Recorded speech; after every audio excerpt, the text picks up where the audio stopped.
Divergent, Chapter 29. I have attended Abnegation's initiation ceremony every year except this one. It is a quiet affair. The initiates who spend 30 days performing community service before they become full members sit side by side on a bench.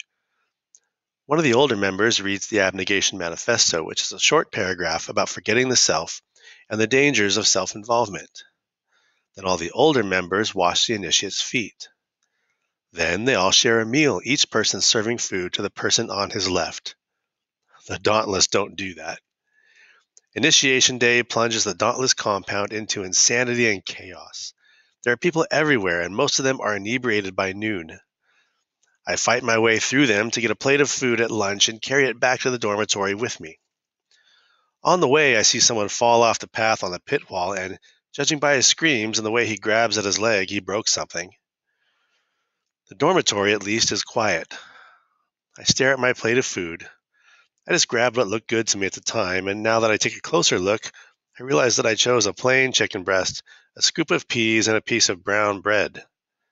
Abnegation food. I sigh.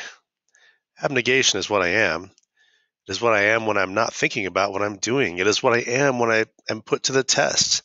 It is what I am even when I appear to be brave. Am I in the wrong faction?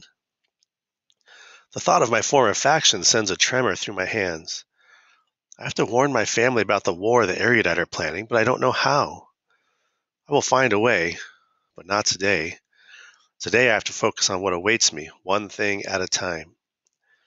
I eat like a robot, rotating from chicken to peas to bread and back again. Doesn't matter what faction I really belong in.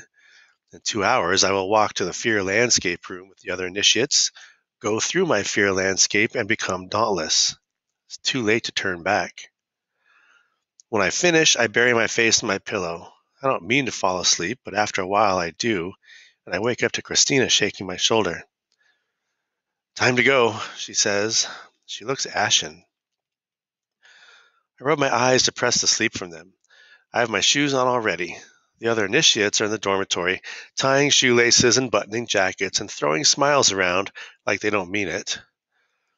I pull my hair into a bun and put on my black jacket, zipping it up to my throat.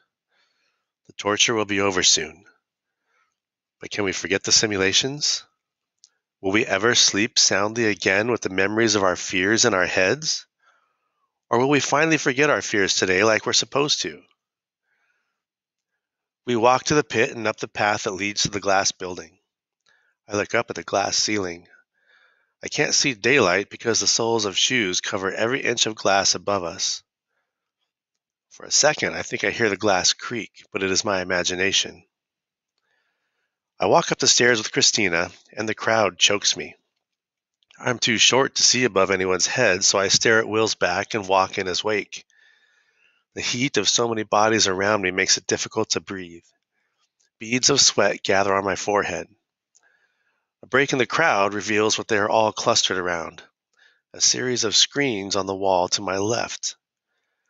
I hear a cheer and I stop to look at the screens. The screen on the left shows a black-clothed girl in a fear landscape room, Marlene. I watch her move, her eyes wide, but I can't tell what obstacle she's facing. Thank God no one out here will see my fears either, just my reactions to them. The middle screen shows her heart rate. It picks up for a second and then decreases. When it reaches a normal rate, the screen flashes green and the dauntless cheer. The screen on the right shows her time. I tear my eyes from the screen and jog to catch up to Christina and Will.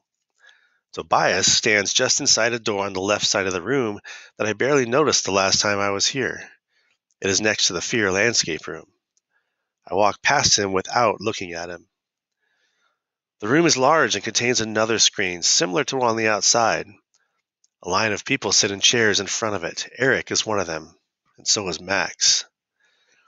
The others are also older. Judging by the wires connected to their heads and their blank eyes, they are observing the simulation. Behind them is another line of chairs, all occupied now. I'm the last one to enter, so I don't get one. "Hey, Tris," Uriah calls out from across the room. He sits with the other Dauntless-born initiates. Only 4 of them are left. The rest have gone through their fear landscapes already. He Pats his leg. You can sit on my lap if you want. Tempting, I call back, grinning. It's fine. I like to stand. I also don't want Tobias to see me sitting on someone else's lap. The lights lift in the Fear landscape room, revealing Marlene in a crouch, her face streaked with tears. Max, Eric, and a few others shake off the simulation daze and walk out. A few seconds later, I see them on the screen, congratulating her for finishing. Transfers, the order in which you go through the final test was taken from your rankings as they now stand, Tobias says. So Drew will go first and Triss will go last. That means 5 people will go before I do. I stand in the back of the room, a few feet away from Tobias. He and I exchange glances when Eric sticks Drew with the needle and sends him into the Fear landscape room. By the time it's my turn, I will know how well the others did and how well I will have to do to beat them. The Fear landscapes are not interesting to watch from the outside. I can see that Drew is moving, but I don't know what he is reacting to. After a few minutes, I close my eyes instead of watching and try to think of nothing. Speculating about which fears I will have to face and how many there will be is useless at this point. I just have to remember that I have the power to manipulate the simulations and that I have practiced it before. Molly goes next. Takes her half as long as it takes Drew, but even Molly has trouble. She spends too much time breathing heavily, trying to control her panic. At one point, she even screams at the top of her lungs. It amazes me how easy it is to tune out everything else. Thoughts of war and abnegation, Tobias, Caleb, my parents, my friends, my new faction fade away. All I can do now is get past this obstacle. Christina's next, then Will, then Peter. I don't watch them. I know only how much time it takes them. 12 minutes, 10 minutes, 15 minutes, and then my name, Triss. I open my eyes and walk to the front of the observation room where Eric stands with a syringe full of orange liquid. I barely feel the needle as it plunges into my neck. Barely see Eric's pierced face as he presses the plunger down. I imagine that the serum is liquid adrenaline rushing through my veins, making me strong. Ready? He asks.